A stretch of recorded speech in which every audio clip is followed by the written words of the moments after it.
अब बात करते हैं हम चालू मूल्य की, करंट प्राइस। तो करंट प्राइस क्या होता है? किसी उत्पाद पर जो अधिकतम बिक्री मूल्य, मैक्सिमम रिटेल प्राइस छपा होता है। अगर किसी भी प्रोडक्ट पर जो मैक्सिमम रिटेल एमआरपी से हम क्या कहते हैं, एमआरपी छपा होता है, वही उसका क्या होता है? चालू मूल्य होता है, करंट प्राइस होता है। अब बात करते हैं हम व्यक्तिगत आय की। तो व्यक्तिगत आय क्या होता है? पर्सनल इनकम, किसी देश के नागरिकों को प्राप्त होने वाली आय, किसी भी देश के नागरिकों को प्राप्त होने वाली आय ही व्यक्तिगत आय कहलाती है। तो व्यक्तिगत आय बराबर क्या होता है? राष्ट्रीय आय निगमों का अवतरित लाभांश माइनस निगम कर माइनस सामाजिक सुरक्षा अनुदान प्लस सरकारी हस्तांतरण भुगतान प्लस व्यापारिक हस्तांतरण भुगतान। व्यय योग्य व्यक्तिगत आय डिस्पोजल पर्सनल इनकम, व्यक्तिगत आय में से प्रत्यक्ष करों यानी आयकर, व्यय कर, ब्याज कर को घटाने के बाद जो आय बच जाती है उसी को व्यय योग्य आय कहते हैं। तो व्यय योग्य आय के बराबर क्या हो जाएगा? व्यक्तिगत आय माइनस व्यक्तिगत कर। ठीक है।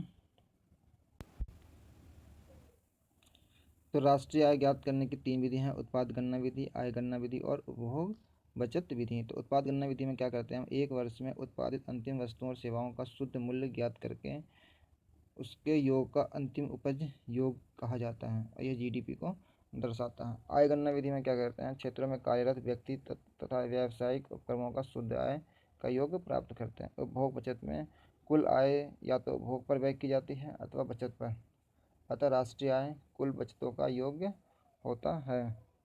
स्थिर मूल्य पर राष्ट्रीय आय का आकलन 2011-12 नया आधार वर्ष। तो केंद्रीय सांख्यिकीय कार्यालय CSO द्वारा राष्ट्रीय आय संबंधी आंकड़े प्रचलित मूल्य पर स्थिर आधार वर्ष मूल्य पर जारी किए जाते हैं। स्थिर मूल्य पर सकल घरेलू उत्पाद व राष्ट्रीय आय संबंधी आंकड़ों के आकलन के लिए 2004-05 आधार वर्ष बदलकर अब 2011-12 कर दिए गए हैं। तो पहले आधार वर्ष कहता था 2004-05, तो इसको बदलकर कितना कर दिया गया है? 2011-12।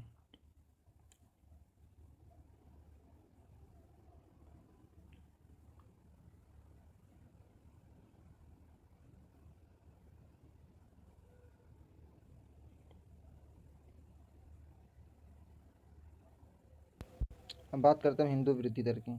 तो हिंदू वृद्धि दर का संबंध राष्ट्रीय आय के वृद्धि दर से, इतना याद करने की क्वेश्चन बीपीएससी में आ चुका है पहले भी। तो हिंदू वृद्धि दर क्या है? हिंदू वृद्धि दर का संबंध राष्ट्रीय आय के वृद्धि दर से है और इसका पहले बार प्रयोग प्रोफेसर राजकृष्ण ने 1981 में किया था अमेरिकन इकोनॉमिक एसोसिएशन में। तो हिंदू वृद्धि दर का संबंध राष्ट्रीय आय की वृद्धि दर से है। प्रोफेसर राजकृष्ण ने 1981 में अमेरिकन इकोनॉमिक एसोसिएशन में प्रयोग किया था। अब बात करते हैं हम हरित लेखांकन, ग्रीन अकाउंटिंग। तो ग्रीन अकाउंटिंग क्या होता है?